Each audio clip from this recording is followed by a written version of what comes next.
আজকে চলে গেছিলাম আমার সবথেকে পছন্দের জায়গা। ঢাকার ভিতরে খুব কাছে খুব সুন্দর একটা জায়গা, যে জায়গাটা আমার খুব পছন্দ এবং প্রায় আমি এই জায়গাটায় গিয়ে থাকি।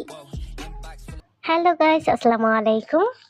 আজকে আমি আমার বান্ধবী রাতে বলল যে চল শাড়ি পরে কোথাও বের হই, তো ভাবলাম কোথায় বের হওয়া যায়।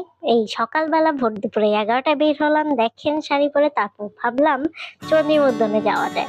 চন্দ্রিমা উদ্যানটা আমার খুবই পছন্দের জায়গা এবং একটা নির্মল পরিবেশ। তাই ভাবলাম মেট্রোতে করে চলে যাই। মেট্রোতে যাওয়ার সময় দেখেন আমি আর আমার বান্ধবী মিলে যাচ্ছিলাম এবং লাইন ধরে টিকিট কাটছিলাম। টিকিট কেটে যখন ভিতরে ঢুকি, দেন ভাবলাম একটু ফটোশুট করি। দেন আমরা যখন মেট্রোতে উঠি এবং এমন টাইমে উঠি, ওই টাইমটাতে মেট্রোর বেশিরভাগই জায়গা খালি ছিল, যার জন্য জায়গা সহজে পাইয়া গেছি। তো আপনারা গেলে দুপুরের টাইমে গেলে কিন্তু একদিকে ভালো হয়, লোক কম থাকে এবং মেট্রোতে জায়গা পাবেন। অবশেষে চলে আসলাম সেই বিজয় সরণিতে।